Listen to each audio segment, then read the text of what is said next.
नमस्कार, मैं हृदय कुमार राजपूत चंबर साहब का स्वागत करता हूं। और आज आइए जानते हैं कि नियोजित शिक्षकों को अनुकंपा का लाभ कैसे मिलेगा, क्या प्रक्रिया है, दावेदारी कितने साल के अंदर करेंगे और उसके लिए क्या क्या योग्यताएं होनी चाहिए। एक वीडियो मेरा गया हुआ था, उसमें आप लोगों ने कुछ सुझाव भी दिया कि सर इसमें कुछ छूट गया है, तो मैंने सोचा कि उसका मुकम्मल मैं यहाँ पे कर लेता हूँ। इस वीडियो में जो भी अधूरी जानकारी थी उसको मैं पूरा करूंगा इसमें। तो आइए सबसे पहले जानते हैं कि हमारे जो नियोजित शिक्षक जो इस दुनिया में अब नहीं है, उनके आश्रित को कैसे मिलेगा अनुकंपा का लाभ। तो आइए सबसे पहले देखते हैं कि अनुकंपा का लाभ किनको मिलता है। सबसे पहले जो भी नियोजित शिक्षक या शिक्षिका है उनके आश्रित को मिलता है, अर्थात विधुर या विधवा को मिलेगा। सबसे प्रथम जो दावेदारी है या तो पति को या पत्नी को, उन दोनों में से किसी एक को मिलता है। यानी जिन पति अगर मर गए हैं तो पत्नी को मिलेगा, यानी विधवा को। अगर पत्नी मर गई है तो विधुर को मिलेगा। लाभ के पात्र वही है दावेदारी के प्रथम पात्र। अगर वे चाहते हैं कि उनके पुत्र को मिले तो पुत्र को भी मिलेगा और पुत्री को भी मिलेगा, लेकिन पुत्री में एक कंडीशन है कि पुत्री अविवाहित हो या विधवा हो। उनके दत्तक पुत्र को भी मिल सकता है और पुत्री को भी मिल सकता है। पुत्री में वही कंडीशन है कि विधवा क्या हो, विधवा हो या अविवाहित हो। इस प्रकार आपने देखा कि लाभ के पात्र कौन कौन है। अब देखेंगे हम कि दावा कितने दिनों के अंदर में कर सकते हैं। तो दावा के लिए दो बातें हैं। अगर बालिग दावेदार है तो जो हमारा मृतक है उनके आश्रित 3 साल के अंदर में दावा कर सकते हैं कि मुझे अनुकंपा का लाभ चाहिए। लेकिन अगर दावेदार नाबालिग है, बच्चे छोटे छोटे हैं, तो वे जिस तिथि को 18 साल पूरा करेंगे उस तिथि से 3 साल के अंदर तक, यानी 3 साल तक वे अपना दावा कर सकते हैं कि मुझे अनुकंपा का लाभ चाहिए।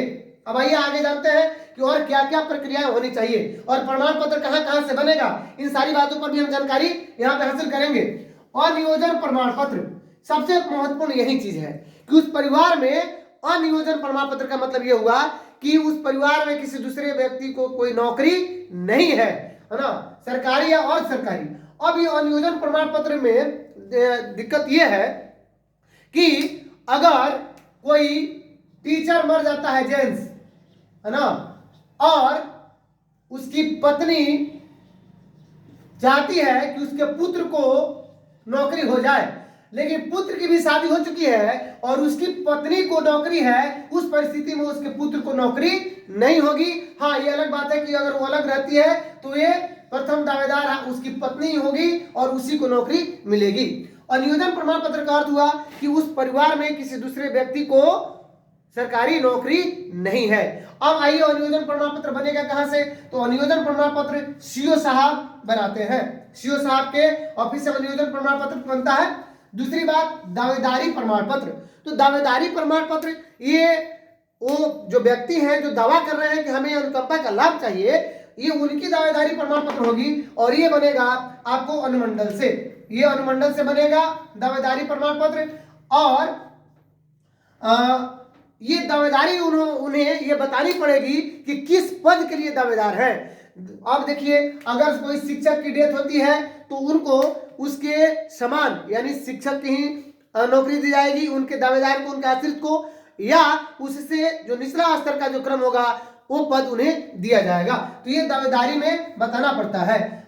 और अनापत्ति प्रमाण पत्र, अनापत्ति प्रमाण पत्र इसी को नो ऑब्जेक्शन सर्टिफिकेट कहते हैं, या शपथ पत्र जो एफिडेविट के साथ लगेगा, परिवार के सभी सदस्यों का लगेगा, जो बालिग है, नाबालिग का नहीं। जो बालिग है उनका अनापत्ति प्रमाण पत्र लगेगा और वे लोग ये अनापत्ति प्रमाण पत्र देंगे कि मुझे इस नौकरी की जरूरत नहीं है, और जिस व्यक्ति को वे लोग चाहते हैं उसके बारे में देंगे कि नौकरी इन्हीं को दिया जाए।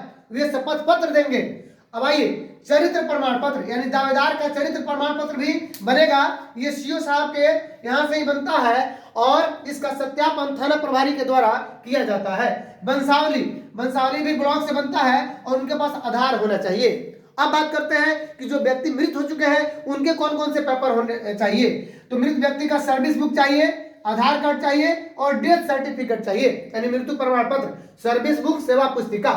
साथ में जो दावेदार है उनके पास कास्ट सर्टिफिकेट, अगर वो ईबीसी, बीसी, एससी, एसटी से बिलोंग करते हैं तो कास्ट सर्टिफिकेट चाहिए, रेसिडेंशियल सर्टिफिकेट तो सबको चाहिए और इनकम सर्टिफिकेट भी चाहिए, यानी आवासीय और आय प्रमाण पत्र। अब बात कर लेते हैं कि उनके पास एजुकेशनल क्वालिफिकेशन क्या होना चाहिए, यानी शैक्षणिक पर शैक्षणिक योग्यता की बात करते हैं। जहां तक कि शिक्षक की बात है तो उनके लिए एजुकेशनल क्वालिफिकेशन होना चाहिए इंटर या बीए या एमए। अब ये डिपेंड करता है कि किस कोटि के शिक्षक की डेथ हुई है। अगर प्राइमरी है, 6 to 8 है, 9 10th है या हाई स्कूल है, तो जिस कोटि के शिक्षक की नियुक्ति होगी, कोटि के शिक्षक की मृत्यु हुई होगी, उसके हिसाब से ही उनके जो दावेदार हैं, आश्रित हैं, उनकी योग्यता होनी चाहिए शिक्षक पद बने पर जाने के लिए। पर शैक्षणिक में आपको डीएलएड या बीएड होना चाहिए, साथ में सीटेट या दक्षता या स्टेट पास होना चाहिए। और ये सब करने के बाद उन्हें भेजा जाएगा प्राइमरी, मिडिल या हाई या 10+2 में। अब बात आती है कि प्राइमरी में उनका मिनिमम एज 18 होना चाहिए, लेकिन स्नातक शिक्षक बनने के लिए 21 साल उम्र होना चाहिए, ये नियमावली में है। साथ में चूंकि ये सब शैक्षणिक और प्रशैक्षणिक उनकी योग्यता है, तो 50% इंटर में मार्कशीट है, तभी जाकर के वे प्रशिक्षण या ये सब ट्रेनिंग वगैरह किए हुए हैं।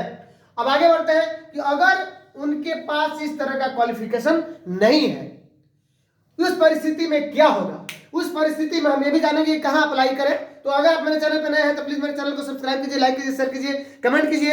अगर आप मुझे फेसबुक पर देख रहे हैं तो फॉलो कीजिए और कमेंट जरूर कीजिए, अपनी बात बताइए कि ये वीडियो आपको कैसी लगी। अब देखिए, अगर उनके पास एजुकेशनल और जो क्वालिफिकेशन नहीं है या प्रशिक्षण योग्यता नहीं है, तब उस परिस्थिति में उन्हें या तो प्यून की नौकरी दी जाएगी या क्लर्क की नौकरी दी जाएगी, यानी लेखापाल हो जाए, है ना, या परिचारी हो जाए। अब बात आती है कि अप्लाई कहां करें और कैसे करें। तो सबसे पहले अप्लाई करने के लिए आपको शिक्षा विभाग की बात मैं बता रहा हूं कि प्रखंड शिक्षा पदाधिकारी से अग्रसारित करवाना होगा। किनसे अग्रसारित करवाना होगा? बीईओ से अग्रसारित करवाना होगा। और बीईओ से जैसे ही अग्रसारित आप करवाएंगे तो करवाने के बाद ये आपका फाइल आगे डीपीओ स्थापना के यहाँ जाएगा, और डीपीओ स्थापना के पास जाने के बाद वे पूरा वेरिफिकेशन कराएंगे, वे भी सत्यापन कराएंगे, और सत्यापन के बाद आपकी फाइल आगे जिला परिषद क्षेत्र में पहुंच जाएगी। क्योंकि ये चयन समिति होती है और वहीं से चयन होता है। कुछ हमारे मित्रों ने पूछा था अभी कि डीपीओ स्थापना के बाद जिला परिषद क्षेत्र में क्यों जाए, तो जाता है फाइल और उसके बाद वहीं से चयन समिति के द्वारा उसमें वरीयता रहता है। जैसे मान लीजिए 15 आदमी का पेंडिंग पड़ा हुआ है, अगर आपका 16वां है तो 15 आदमी की रिक्ति जब समाप्त हो जाएगी उसके बाद आपका नंबर आएगा। हो सकता है आपका नंबर 12 हो तो 15 आदमी के बीच में ही 11वें के बाद 12वां आपका नंबर आएगा और आपको अनुकंपा का लाभ मिल जाएगा। अब बात करते हैं कि कहाँ अप्लाई किया जाए, ये तो बता दिया कैसे अप्लाई किया जाए। अब कितने सेट में अप्लाई किया जाए, ये जितने डॉक्यूमेंट्स है ये सारे डॉक्यूमेंट्स 3 सेट में तैयार करने होते हैं और तैयार करके और इसको अप्लाई करना होता है। तो अगर आप मेरे चैनल पर नए हैं तो प्लीज मेरे चैनल को सब्सक्राइब कीजिए, लाइक कीजिए, शेयर कीजिए, कमेंट कीजिए, अपने दोस्तों को शेयर कीजिए, क्योंकि बहुत सारे लोगों की डिमांड थी कि सर इस पर भी एक वीडियो बनाइए, है ना। तो आपने देखा कि हमारे नियोजित शिक्षकों को भी अनुकंपा का लाभ है और कैसे मिलेगा, ये बात मैंने यहाँ पे बता दिया। क्या क्या पेपर चाहिए, कहाँ से वो सब बनेगा, जैसे कि आपको इनकम, रेसिडेंशियल और ये कास्ट सर्टिफिकेट आपको ब्लॉक से बनता है। दावेदारी प्रमाण पत्र मैंने बताया और मंडल पदाधिकारी के ऑफिस से बनेगा। अनुयोजन प्रमाण पत्र सीओ साहब देंगे। अनापत्ति प्रमाण पत्र भी आपको वही एफिडेविट करना होगा और चरित्र प्रमाण पत्र भी सीओ साहब के ऑफिस के साथ बनता है और इसका सत्यापन थाना प्रभारी के द्वारा किया जाता है। वंशावली चाहिए और आधार चाहिए। तो इस तरह आपने देखा। अगर आप मेरे चैनल पर नए हैं तो प्लीज मेरे चैनल को सब्सक्राइब कीजिए, लाइक कीजिए, शेयर कीजिए, कमेंट कीजिए। अगर फेसबुक पर देख रहे हैं तो आप फॉलो कीजिए और शेयर कीजिए, कमेंट कीजिए और अधिक से अधिक दोस्तों तक ये वीडियो पहुंचाइए, ताकि हमारे जो नियोजित भाई हैं जो अब इस दुनिया में नहीं है उनके अस्तित्व को इसका लाभ मिल सके। मिलते हैं नेक्स्ट वीडियो में, तब तक के लिए थैंक यू।